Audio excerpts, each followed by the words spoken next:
right, thank you everybody for joining us on Quantum Healing today.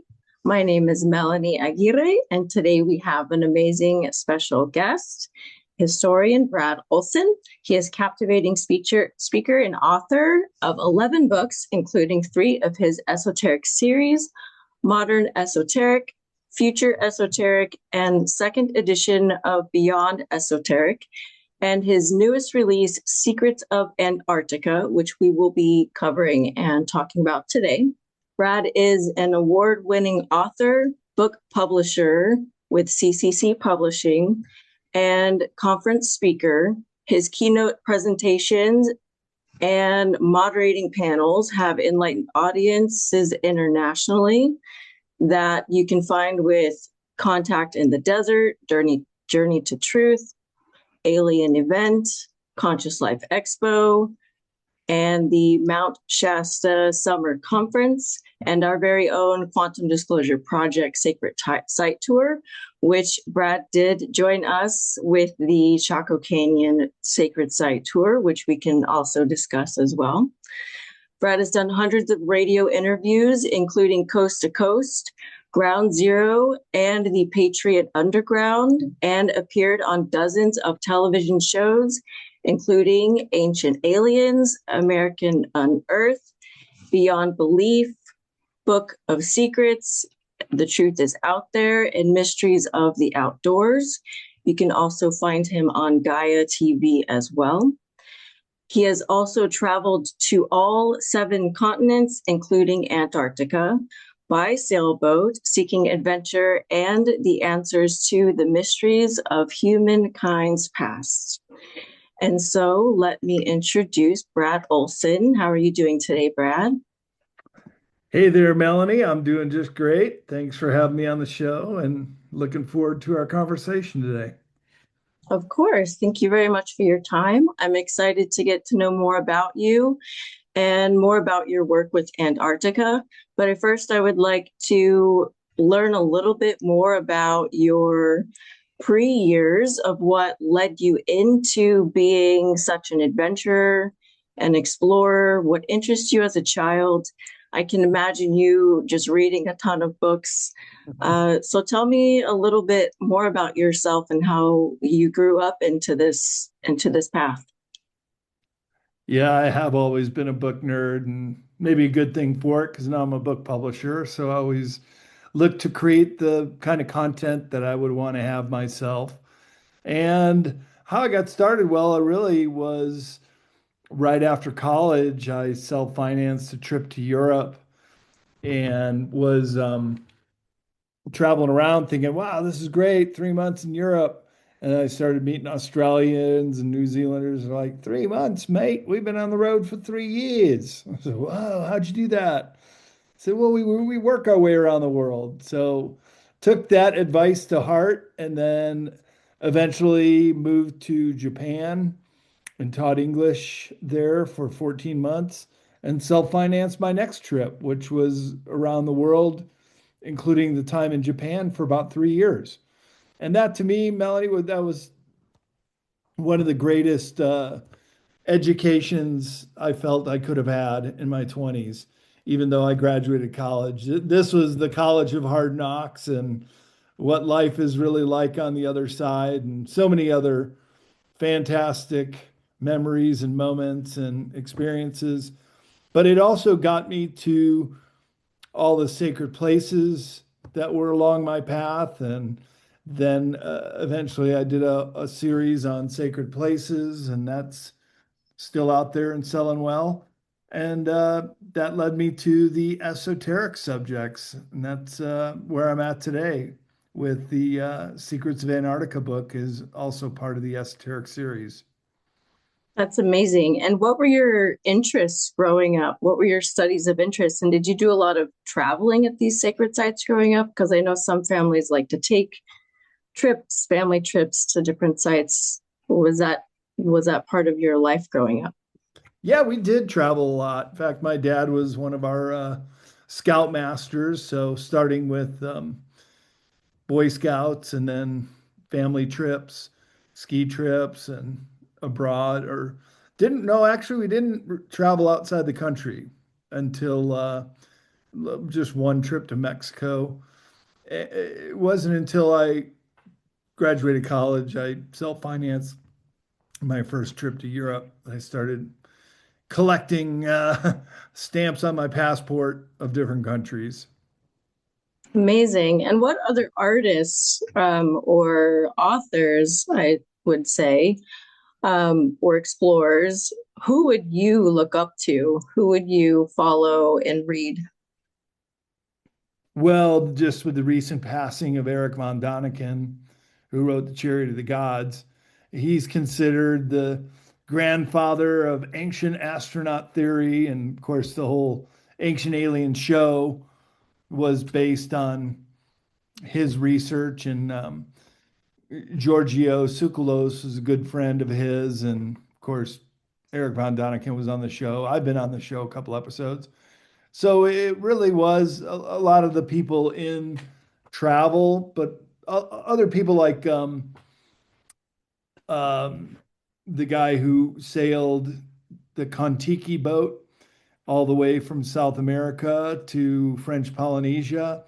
And he also wrote a book called The Raw Expedition that I read when I was a kid. Well, mostly was looking at the pictures. It was more than I could read as a smaller child, but just instilling the whole idea of travel, and in this case, to prove that migration patterns were very well established.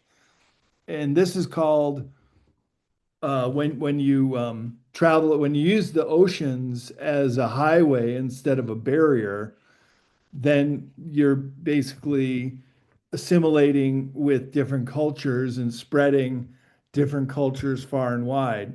So Thor Heyerdahl, who wrote those books, proved in his book Kon-Tiki that you just catch the trade winds off of South America and the currents, and it'll take you right to French Polynesia, where they have a lot of tiki statues, right? Same with Easter Island, all throughout Polynesia.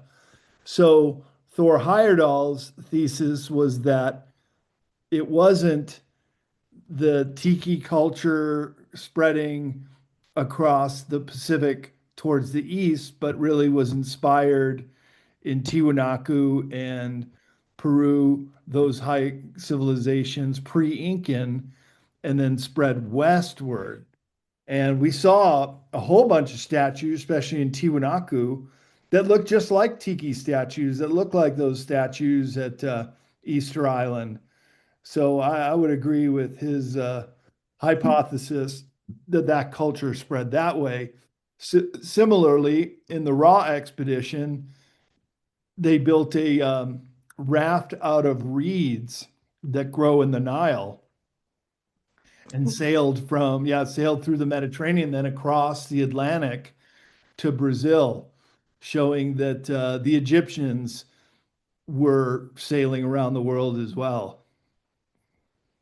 Is that why they say there's a connection between Peru and Egypt, or is Yeah, that for other correct. reasons? There is, as well as our Grand Canyon, which had Egyptian Yeah. monuments and mummies in there. So that theory is called cultural diffusion, when you're spreading your culture across the ocean rather than the oceans being a barrier that cannot be penetrated. And more history is looking like many different cultures diffused with one another. For example, coins from Roman ships have been found in Brazil and North America, and of course, Viking implements and artifacts and runic writing, also written in North America, which I highlighted in my book, Sacred Places in North America. A lot of that evidence, just like when we were in Chaco Canyon, a lot of evidence for a high civilization that lived in Chaco Canyon, New Mexico, that spread out to other of the great houses of the area for hundreds of miles in all directions. Right. Yes, that was a magical time in Chaco Canyon, and I would love to do that again this year. So maybe that's something we can look at. But is there anything in Chaco Canyon that stands out that can be in correlation with any of this that we're talking about now? Well, the giant kivas, the ceremonial centers, many of which were aligned with archaeoastronomy alignments to the solstice, sunrise, sunset, movement of stars. So the prehistoric people of North America and indeed around the world were far more sophisticated than we've given them credit for. And so in my Sacred Places books, I like to highlight those archaeoastronomy alignments and show people that these things couldn't be coincidence. You don't have windows that light up only on the solstice that illuminate a triple spiral, like in the case of Newgrange in Ireland, unless that was all pre-planned. And I was just in the UK last month that we went to a whole bunch of sites, and I was there just before winter solstice. Had to fly back before, but everybody gathers out at Stonehenge, and there you see the sunrise, and it's a big deal to the neo-Druid people, and big party, big celebration going on there those days. They only let you in the stone circle on the winter solstice and the summer solstice. Right, right. And that's how they also do a special event similar to that in Chaco Canyon, which is only a special limited amount of people. That one doesn't seem as popular, but that one does fill up. I don't know why it's not talked about more, but that would be something to check out as well. And so let's talk about the grid points. And I know how you're talking about the currents that naturally flow to different continents. And I know how the world and Earth was eventually just water, right, at some point. And then over time, land submerged and created. And so let's talk about the beginnings of Antarctica and what your understanding is on how Antarctica either developed and to what we see and know it as now, and the mysteries that lie not just above the ground, but also underground as well. Well, that's a multi-part question, but I'll do my best to answer each part. So as far We as have the yeah, the history of the continent, well, it was connected to Pangea many millions of years ago. The base of East Antarctica actually is 3 billion years old. It's very, very old. And that was part of Gondwana, which was one massive continent that all separated and moved it different ways after each pole shift. And Antarctica, East Antarctica, found itself on the bottom of the planet, whereas Western Antarctica, that long, sinuous range of mountains, which are very new and very dramatic. Mountains just rise straight up from the mountain, from the ocean, and you get glaciers coming down. That moved down along the mid-Atlantic ridge, and that landmass is only 700 million years old, connecting with the older landmass of Pangaea, that's 3 billion years old. And so it's known that Antarctica had once been a steaming jungle because it's in the fossil records with ferns and megaflora and megafauna in the fossil records, including two separate species of dinosaur that are only found in Antarctica. And of course, dinosaurs were reptiles, and reptiles are cold-blooded, so they needed to be able to survive in a warmer climate, at least much, much warmer than it is now. And so your part two is what's under the ice. And that is part of the big equation here, what's really going on in Antarctica, because you also have 14 known active volcanoes in Antarctica, as well as 93 geothermal vents. So it's the most actively volcanic continent in the world, and you have the propensity to open up large domes under the ice, as well as holes in the ice, which act as chimneys to allow the warm air to escape. And down there, much in the same way that they did those scans of the Giza Plateau last year, and just found an incredible network of levels and passageways and large cavities. Similarly, you find an entirely different ecosystem down there, which could very well have plants, algae, or animals that have yet to be discovered.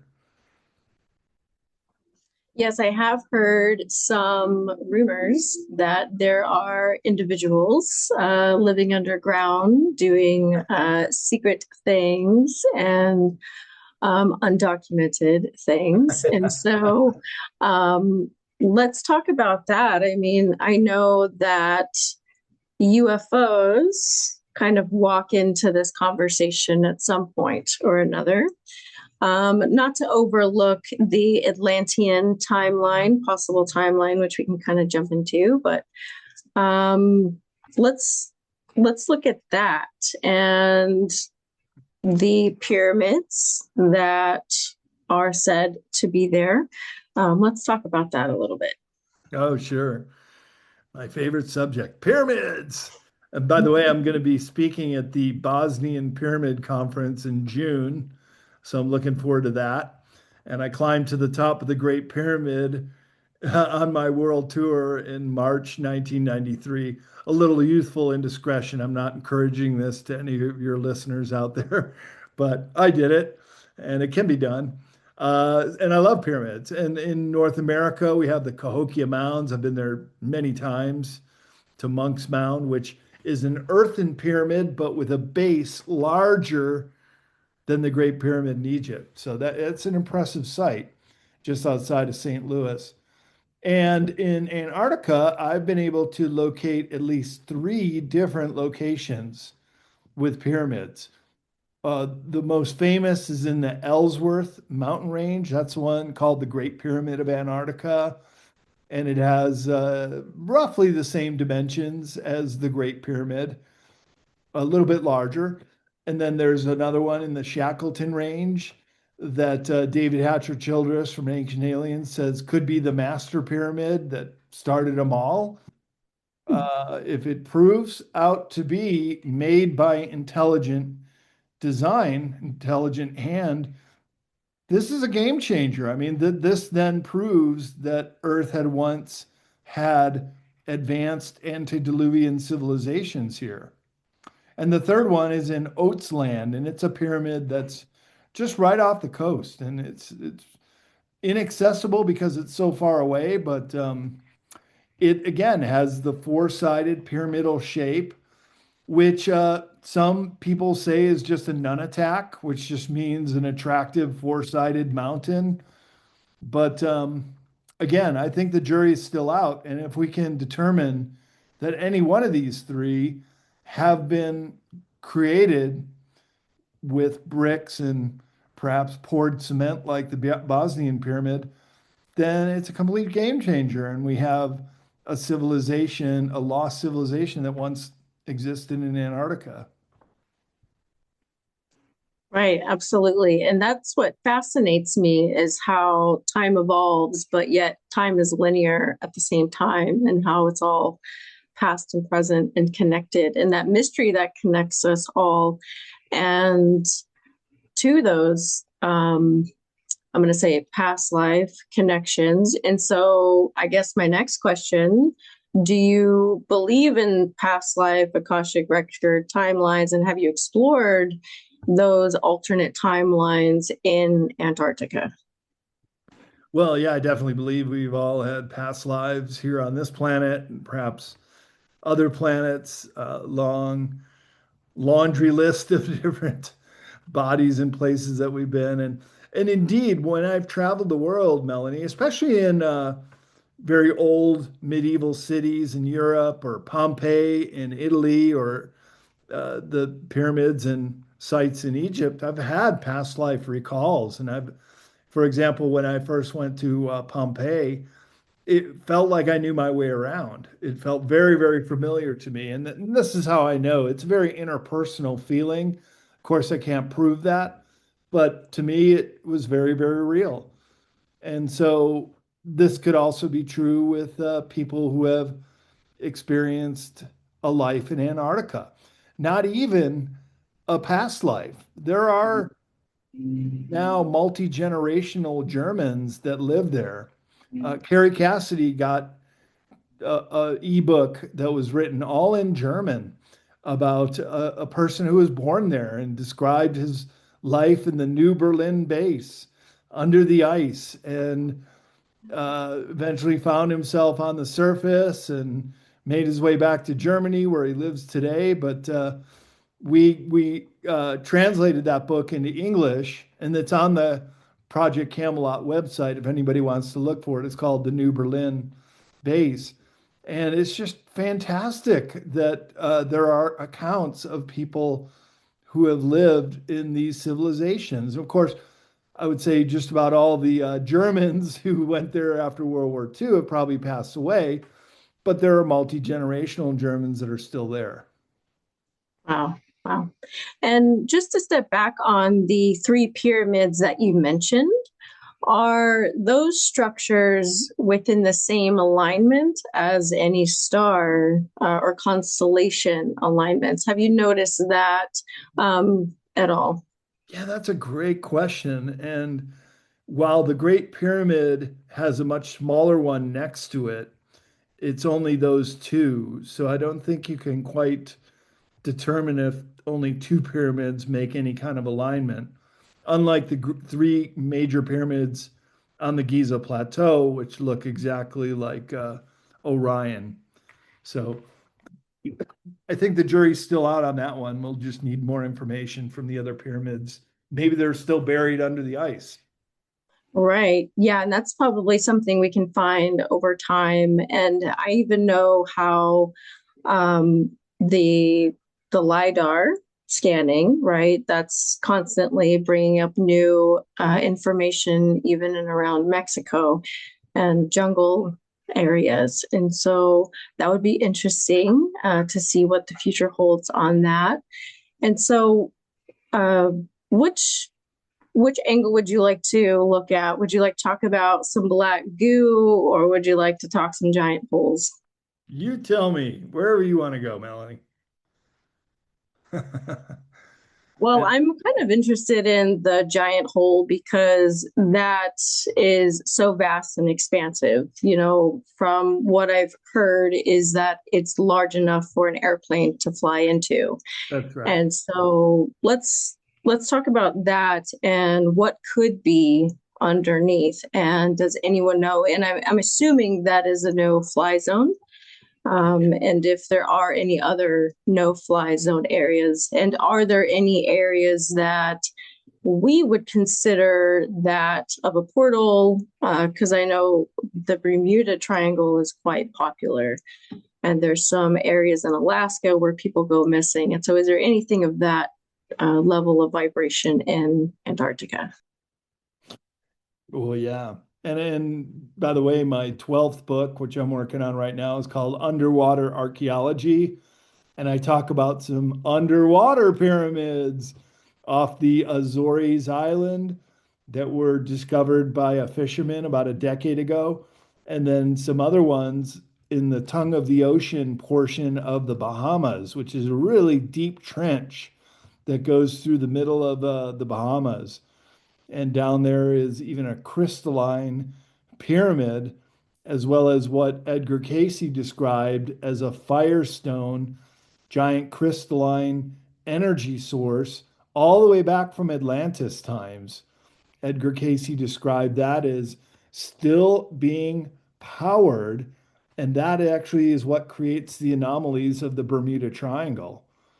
So these pyramids, they just come in all shapes, sizes, and forms and continue to pop up in the most unusual ways and have the strangest kind of energy properties to them as well.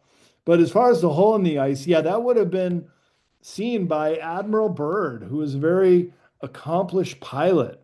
He was the very first to fly over the South Pole in 1929. And I have a route map in my book, which, by the way, has sold through the first print run, and I'm waiting now for the second print run to ship on Monday. So I don't have a copy to show for the first time. So people were waiting for their books. Can't keep them held up for too long.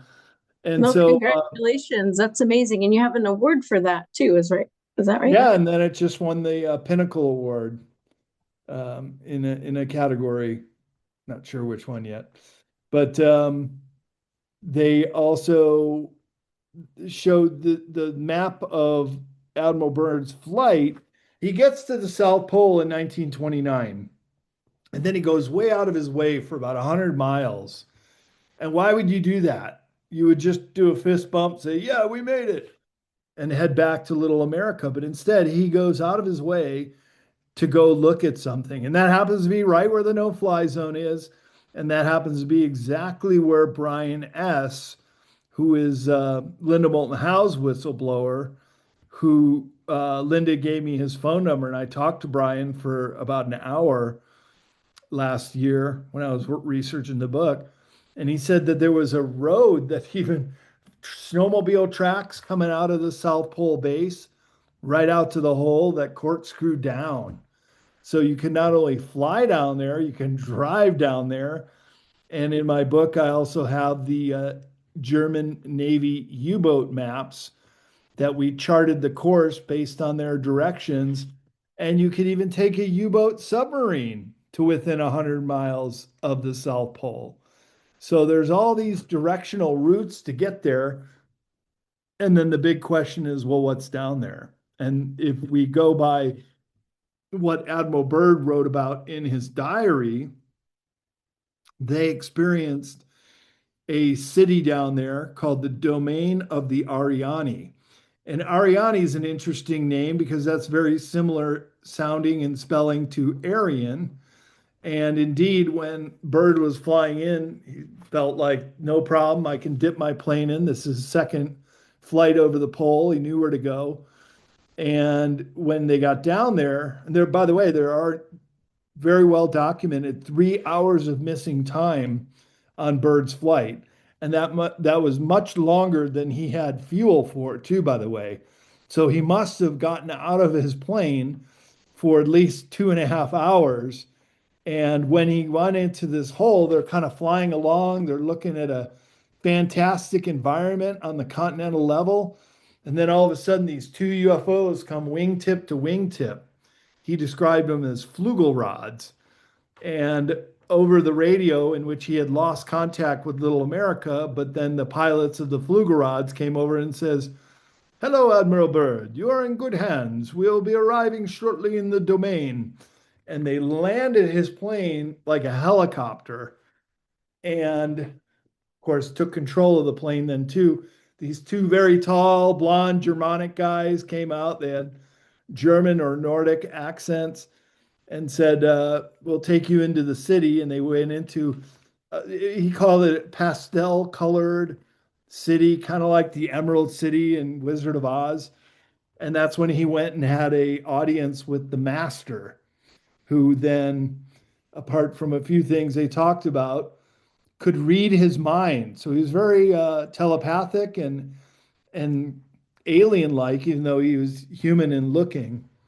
But Byrd was, the first thing the master said is, when asked, "Why did you want me to come here?" He said, "Well, you're very well known in the surface world." And Byrd thinks to himself, "Surface world, where am I?" And he goes, "Oh, yes, you're in the domain of the Ariani, a city below the ice."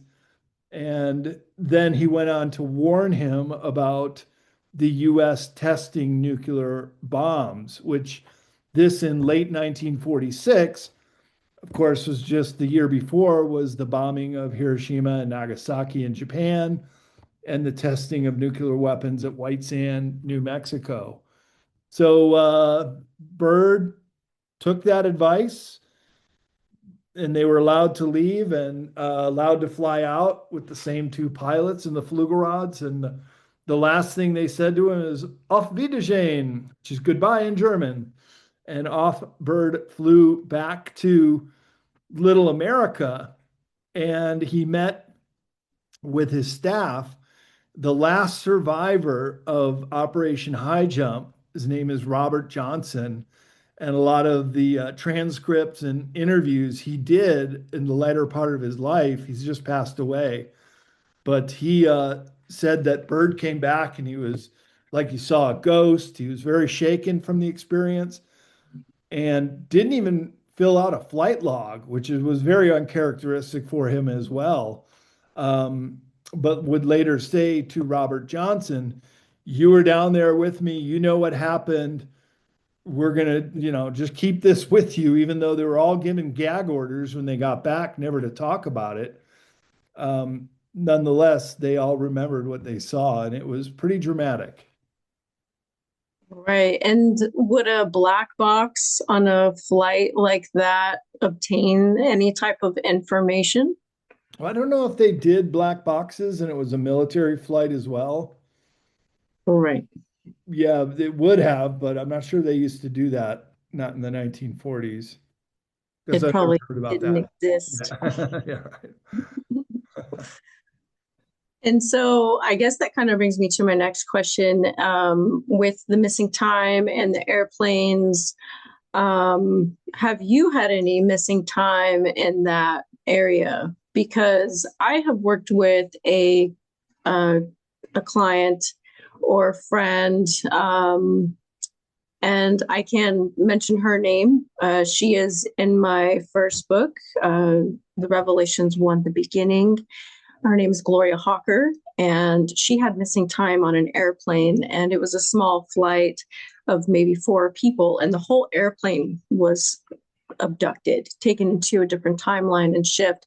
And when I went back to listen to the audio, there was an EVP on the recording that, to me, confirmed that there was some time a time shift or time slip, and how easy it is and can be to happen. And so, have you had any experiences like that in that area or any other areas? I can't say that I have. People have asked me if I've been in a secret space program, have missing time, 20 and back, been abducted, and I just don't have a memory or recall on that. And I do have a very, very clear memory of things I've done, and I probably would have remembered that, but I don't remember the missing time. Have you ever experienced that? I personally, I don't think I have, Mhm. other than one experience where it was 2019. I I was woken from my bed because my body was being taken. Like my body was floating up out of bed. And so I thought to myself, okay, I think I know what's happening. I thought I was being abducted. And so I opened my eyes, in which I saw lights beyond my ceiling. There was no ceiling, it was bright white with some blue. I thought to myself, oh, that's cool. And then I went back out. So I don't know what happened. I don't even remember tossing and turning for the rest of that night. And so to me, um, I think that would qualify as some missing time, or even as a child, I would be abducted and taken for psychic abilities classes. And so those were more of the skipperships and to the mothercraft. But other than that, I haven't had missing time in any sacred sites. Now, I do resonate with your description on that personal feeling when you go to sacred sites. I did have that experience when I went to Stonehenge. There was something very magical and gentle and peaceful, and there's a deep connection there with that one. Chaco Canyon, I've been living in New Mexico for 26 years, and I would visit there. Um, I would try to visit there every year, although it didn't always happen. But the first time I went to Chaco Canyon, I got stuck in the mud and I didn't get to visit. But I mean, there's something special about these places, and I think it has a lot to do with our past life connections and what we have brought to those places, not just now, but in other times. Yeah, that's a good explanation. I agree. Yeah, I had a another research participant in one of my books, the first one. He was drawn to New Mexico and he didn't know why, but we looked into it. And through regression, we saw that his life connected to Chaco Canyon. He was a blue star being that would come from a different realm to teach humans how to be humans, right? How to live, how to eat, how to hunt, how to cook. And then they would go back home and still monitor from a distance. And so that transcript is in my book. And that's just what fascinates me is about how we return to these places. And it's like returning to ourselves. And so I think it's fascinating. And so I guess we can talk about Atlantis now, since we're on this topic of past life connections with sacred sites. And so tell me about what you know as in that connection with Atlantis and Antarctica.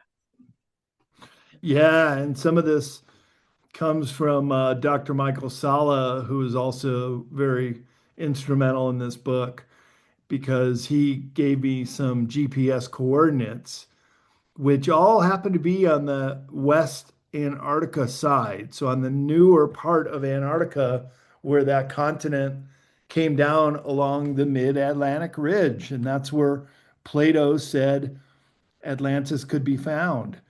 Indeed, if this last pole shift, West Antarctica moved to its present location, it could very well have some civilizations from that culture. Now, Atlantis wasn't one singular location. I do believe it was several. And in the Caribbean, there are a couple locations that'll be in my next book called Underwater Archaeology, as well as in the Mediterranean, as well as in the Atlantic. So perhaps Atlantis was more of an empire with several outposts or cities scattered around both sides of the Atlantic, up and down. And that could be what these remnants are. Because those GPS coordinates, which of course I provide and give images of in the book, they're grid patterns, Melanie. They look like cityscape grid patterns. And Mother Nature does not create in perfect right angles in a whole cityscape grid. You might get a couple right angles, but not an entire connection of them, like, for example, the Bimini Roads, which is a giant megalithic submerged, probably was like a pier that stuck out from the island of Bimini during Atlantis. And when everything got shook up, this one sunk like so many other sites around the world. Well, that's amazing. And so you're right. You're not going to see those right angles. And that is something that you would see at other sacred sites, such as Machu Picchu. And do you think that, well, we know that there are some underground, what would you call them, bases or programs? Yeah. Yeah. So are people still living there in a sense to hold out and to continue these projects? Kind of hard to say if people are still living there, but there's a remnant of what appear to be a city grid. And it's not just in the West Antarctic Peninsula, where there are a few, but even in eastern Antarctica under the ice, which look like a city grid. And that's where the Germans set up New Schwabenland, was in eastern Antarctica. So it could be their new Berlin base, it could be Point 211. And I've even located a third location called the Thule Refuge that's also in New Schwabenland, where those on Google Earth, you can see these big domes that you could fly planes or UFOs into that figure on the schematic map of the Thule Refuge that I reproduce in Secrets of Antarctica. And what have remote viewers seen in this area? Yeah, that's really a fascinating finding, and it wasn't what I thought because I had some GPS coordinates of where I thought they might be able to find some bases both below and above the ice, and three different remote viewers who I tasked with the GPS coordinates, they all came back and said they found it, but they found cloning laboratories as well. And that's really bizarre because they said that they were using human DNA with animals and creating chimeras and just all kind of weird science stuff going on in these cloning labs. So there's some dark magic, ritualistic activities going on there, as well as some DNA splicing at some of these locations that the remote viewers discovered.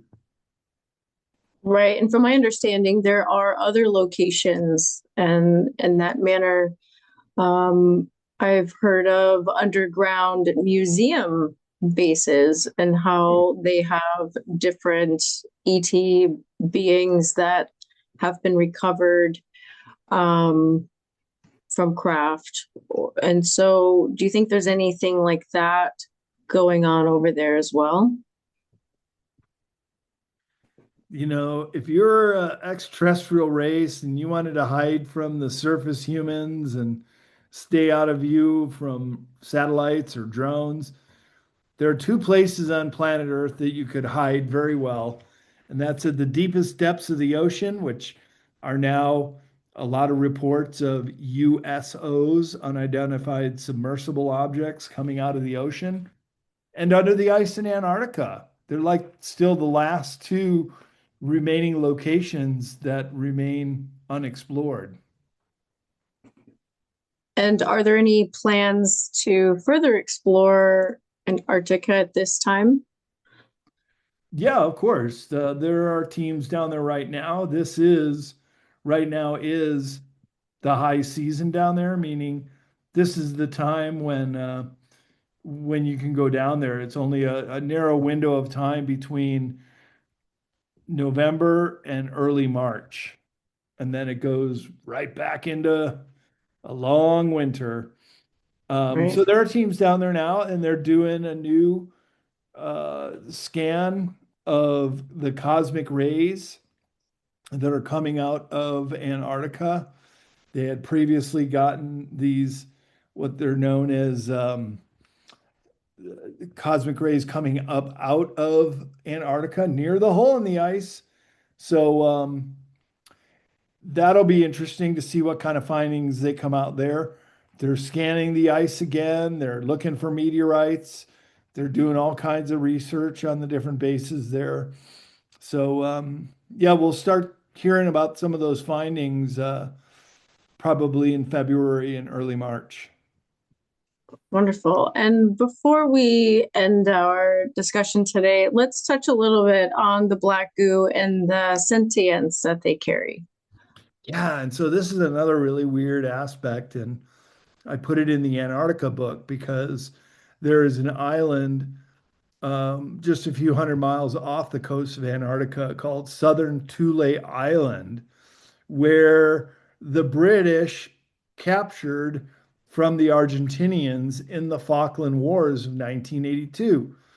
And to a lot of military historians, that war just didn't make any damn sense.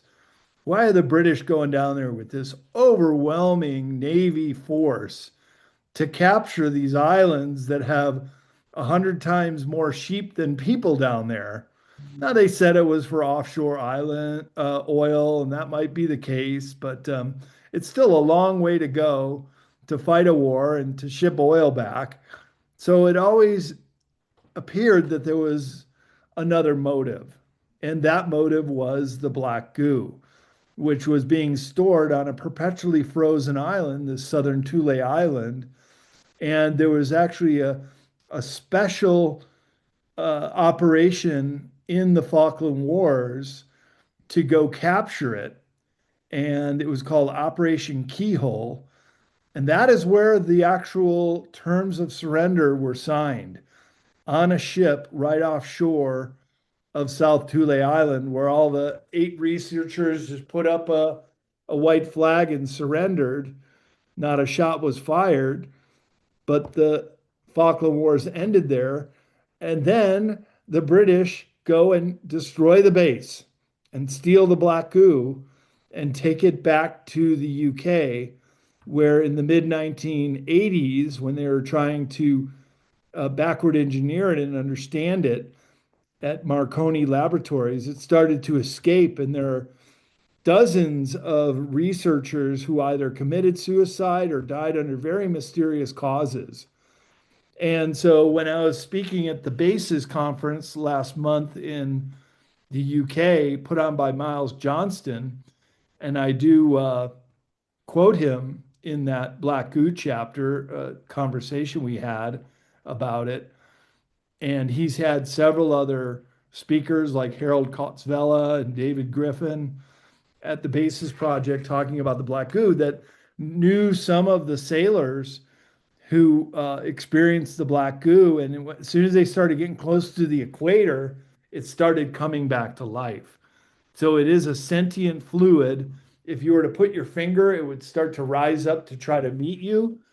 And when ingested in small amounts, some of the other speakers at the Bases Conference were speaking of their experience when they ingested it, because it gives you incredible stamina and strength and abilities to withstand pressurized environments, for example, off planet, as well as submarines.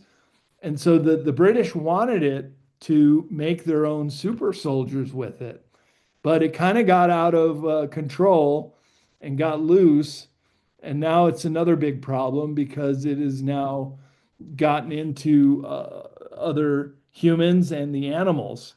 And this could be what Morgellons and other weird diseases are all about, but also in the graphene oxide, which acts as the same way as the black goo, that it's self-assembling and it'll create a larger form of itself when given the opportunity. It's also in the ferrofluids. And so a lot of the super soldiers who came out of the UK spoke about their experiences with it, and Max Spears, who was on the Bases Project and died in his 30s, had a black-like substance coming out of his mouth when he died. So there's a lot of strange things with that. I don't claim to know all the answers here, but I would say it's certain that it is real and that it is wreaking havoc in the world in different ways. Right. And that can also be reflected in different movies, right? In Oh different yeah, movies already. Right. and the X-Files TV show has episodes with the black goo. Same with that movie Prometheus. And then you see celebrities that cover themselves in black oil and one hand over their eyes. I mean, it's really creepy stuff. Right. Okay. Well, don't drink the goo. We'll Don't stay drink away from the goo. Where can we find your book, Secrets of Antarctica? You can find the book, well, of course, at all the online and bookstores across the country and even around the world. But if you wanted a signed copy, go to cccpublishing.com, and it's shipping from the printer on Monday. So I will have copies probably a week from now so I can fulfill all those orders. And if you want to find out about my conference schedule, go to bradolsen.com. Next trip I'm taking is to Tucson, Arizona to speak at the MUFON conference on February 20th. So anybody in the Tucson or greater Phoenix area want to come down, I'll be giving my talk on the German U-boat maps showing the route under the ice in Antarctica, which is my 2026 presentation. I'll be giving it at another dozen conferences around the country. And I'm going to Germany in May. I'll be giving it in front of a German audience with a translator. So that should be pretty interesting. That is going to be amazing. And so Is that one of the areas that you're going to be visiting that you haven't yet been to? Well, so when I'm there, I want to do a side trip to the Weaselberg Castle where they have the emblem of the Black Sun in this castle that was this occultic headquarters for the SS. Or go down to Berchtesgaden with Frank Jacob and Tanya Maddenford, and they found the Bavarian hunting lodge where the Vril women were receiving their telepathic transmission. So either one of those, or perhaps both, would be a really great side trip after that Germany conference. Right. Amazing, amazing. And one last question. What has your work meant through you throughout your life, and what type of positive impact do you want your work to bring to the world? Oh, that's a great question, Melanie. I think just same with you as a writer, we just want to get our information out there and help people understand some of these complex issues or the secrets of Antarctica, what's really going on down there under the ice. I think we all have a right to know, quite frankly, and therefore, as a researcher, I find the stuff that I write about in my Esoteric Series of books, these are the most important subjects that any of us could endeavor to truly understand. So for me, it's just to get accurate, concise, well written, understood information out there to the people. And like the old saying, you can't make a horse drink, but you can bring it to water. It's up to them for them to decide if they want to follow through and read this material. Because esoteric means information to a select few only. So to those select few, then I can provide them that information in my books. To everybody else, well, they could live in the bubble or whatever they want to do, and that's up to them. Absolutely. And so, for anyone who's looking to explore, and that can be anywhere, it doesn't need to be across country, it could be across state or even your own town. So, I would just encourage other people to start exploring. And do you have any messages for those, Brad, that are young explorers? Oh, yeah, just keep exploring. In fact, my very first book called World Stompers, it's still in print. You'll see that on CCC Publishing website. That's all manual how to get started, how to do a trip of your own, and how to avoid pitfalls, and so much more about exploring the world. And I highly encourage people to do it. It's great education that you'll have for the rest of your life. Amazing. Well, thank you so much, Brad, for joining us on Quantum Healing today, where we shine light on natural healing. And I really love your work and your passion and your drive. So thank you very much. And for the upcoming books that you're already working on as well. Thank you. Oh, you're very welcome, Melanie. Great talking to you today. And You we'll too. certainly be in touch and we'll know more as it comes. Yes, thank you very much. And thank you, everybody, for joining us on Quantum Healing today. And we will be back again for another amazing episode. Thank you.